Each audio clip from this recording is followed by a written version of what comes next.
23 जनवरी 2025। इस दिन मैंने भाजपा के मुख्यालय से पार्टी की तरफ से एक प्रेस कॉन्फ्रेंस किया था, जहां पर हमने बताया कि किस तरीके से झारखंड में एक बहुत ही सीनियर आईएएस अधिकारी श्री राजीव रंजन जी ने अपने बेटे के तीन तीन फर्जी बर्थ सर्टिफिकेट बनवाए। उसके बाद ना तो रांची नगर निगम में किसी ऑफिसर के ऊपर में, किसी कर्मी के ऊपर में कोई कार्रवाई की गई, ना आईएएस ऑफिसर के ऊपर कोई कार्रवाई की गई, ना ही इसमें कोई फॉर्जरी का केस दर्ज किया गया। यानी कि मैसेज बिल्कुल क्लियर था कि अगर आप राज्य में ऊंचे ओहदे पर बैठे हैं तो आपके लिए कोई कानून मायने नहीं रखता। आप सारे कानून को दरकिनार करके आप फर्जीवाड़ा कर सकते हैं। 28 अप्रैल 2025, तकरीबन 3 महीने बाद, मैंने फिर से एक प्रेस कॉन्फ्रेंस किया था, जिसमें पार्टी की तरफ से हमने ये बताया कि झारखंड के मंत्री श्री हफीजुल अंसारी जी ने किस तरीके से एक फर्जी यूनिवर्सिटी से एक फर्जी पीएचडी की मानक उपाधि को ली। हालांकि मंत्री जी ने अपने सोशल मीडिया से उसको हटा दिया, उस फर्जी यूनिवर्सिटी ने भी मंत्री जी का नाम अपने वेबसाइट से हटा दिया, परंतु उस पर कोई भी कानूनी कार्यवाही जो नहीं हुई। मैसेज बिल्कुल साफ था कि अगर आप राज्य में मंत्री है तो आपके लिए कानून नहीं है, आपके लिए कानून अलग है और आम आदमी के लिए कानून जो है वो अलग है।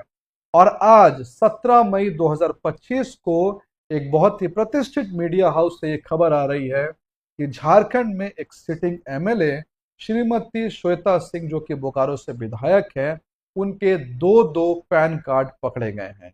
एक पैन कार्ड में पिता का नाम कुछ और है और दूसरे पैन कार्ड में पिता का नाम कुछ और है। सिर्फ दो पैन कार्ड ही नहीं, मीडिया के रिपोर्ट के अनुसार उनके 3 फर्जी वोटर कार्ड भी पकड़े गए हैं।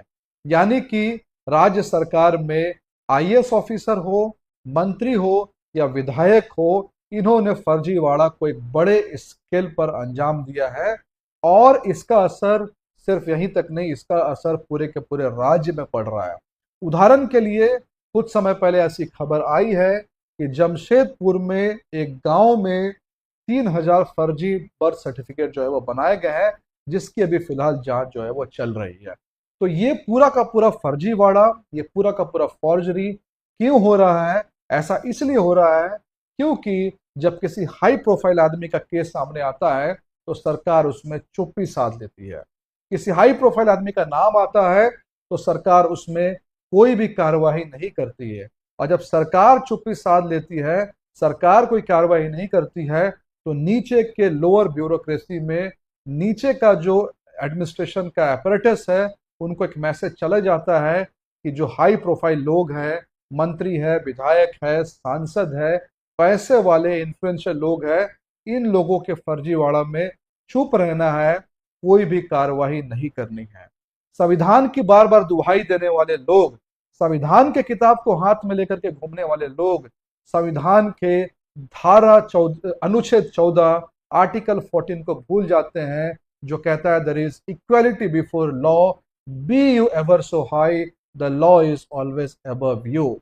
आप चाहे कितने भी ऊपर हो जाए, कानून हमेशा आपके ऊपर रहेगा, ऐसा आर्टिकल 14 का कहना है। लेकिन मजे की बात यह है और अफसोस की भी बात है कि संविधान की दुहाई देने वाले, संविधान का बात बात पे नाम जपने वाले, असल में संविधान को भी एक राजनीतिक टूल के रूप में इस्तेमाल करते हैं और उसके किसी भी आर्टिकल का ग्राउंड में इंप्लीमेंटेशन देना वो नहीं चाहते हैं।